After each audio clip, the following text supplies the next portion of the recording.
आवश्यकता नाही, तिथे आवश्यकता असेल तिथे आपण सगळे केसेस सांगतो, प्रश्न नाही. हो, तिथे आवश्यकता असेल तिथे घेऊन उठायलाच नको.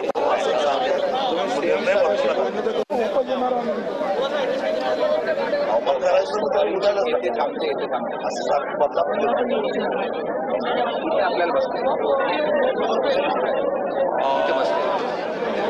आंदोलनाचा प्रेशर ठेवूनच चर्चा करायला पाहिजे. विड्रॉ करून चर्चा करायला पाहिजे. सीएम साहेबांशी बोलणं करूया एकदा.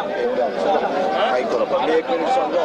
पार्श्वभूमी सांगायची का आपल्याला हा मार्ग काढता येईल. ते म्हणतात सीएम साहेबांची बोलणी करून काय ठेवू चर्चेचा टाइम. आमचं आंदोलन पण विड्रॉ नाही होणार, असा मार्ग काढता येईल. हे का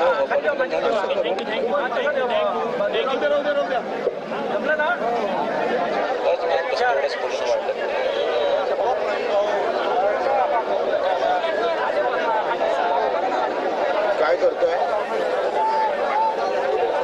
मला असं वाटतं बच्चू तुम्ही हे ठरवून घ्या का उद्या की सोमवारी तुम्ही ठरवून घ्या. उद्या उद्या उद्या आणि त्यांनी म्हटलं की सगळ्या मुद्द्यावर करतो. फक्त एक काम करा, तुम्ही काय चर्चा झाली बावनकुळे साहेबांसोबत आणि ते टायमिंग देणार आहे मिटिंगला. हा तर मला वाटतं तेवढं सांगा ना. तुम्ही आंदोलकांना हे करा, सांगा तुम्ही चर्चा काय झाली ते सांगितलं पाहिजे. तुम्ही सांगा ना आपली काय चर्चा झाली ते तुम्ही सांगा. मंत्री म्हणून तुम्ही सांगा. आपला रोल आहे तो. तुमचा रोल नाही मग तुम्ही हे करता का? नाही, आंदोलन थांबणार नाही. आंदोलन थांबणार नाही. करतो ना. आंदोलन सुरू ठेवून चर्चा होईल. आंदोलन सुरू ठेवून चर्चा होईल. चर्चेला जाऊ. नाही म्हटलं तर नाही पटलं तर तुम्ही पुन्हा आंदोलन करू. आता पण आंदोलन पण सुरू आहे. हेपर्यंत आंदोलकाला काही त्रास होणार नाही ते तुम्ही सांगा. आंदोलकांना कोणी त्रास देणार नाही ते सांगा. नंतर तुम्ही बोलाल ना. हा मी बोलतो. ठरलं बरं आपलं एकमेकाला नाही. तुमचं बोलणं काय म्हणते आमच्याकडे ते तर पाहिलं. तुम्ही प्रस्ताव ठेवा, डिसिजन काय घ्यायचं तो आम्ही सांगू ना.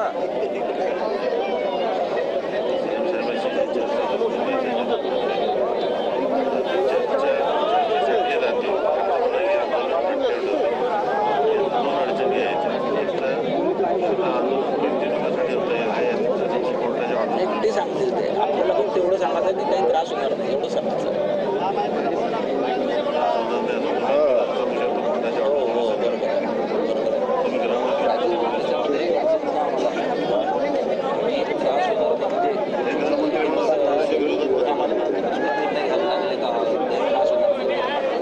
माझं काय मत आहे, तुम्ही एक काम करा.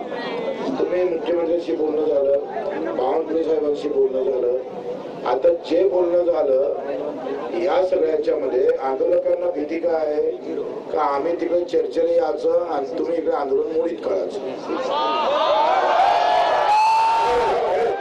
थांबा, आपल्याच लोकांना मी चर्चा करून आलो ना. तुम्हाला विचारायला नंतर येतो ना मी. असं काय खाऊन धरल्यासारखं येतं तुम्ही.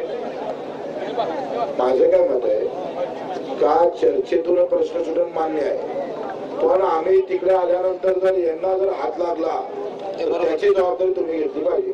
आम्ही शांततेने राहू. बरोबर आहे का नाही? आता झालेल्या चर्चेप्रमाणे सरकारने केलेल्या विनंतीप्रमाणे माननीय बच्चूभाऊ कडू आणि त्यांचे सर्व सन्मान्य सहकारी हे उद्या सन्मान्य मुख्यमंत्री महोदयांसोबत चर्चा करतील आणि ह्या काळामध्ये शांततेमध्ये आपलं आंदोलन सुरू राहिल्यास कुठलाही त्रास त्याच्याला प्रशासनाकडून होणार नाही.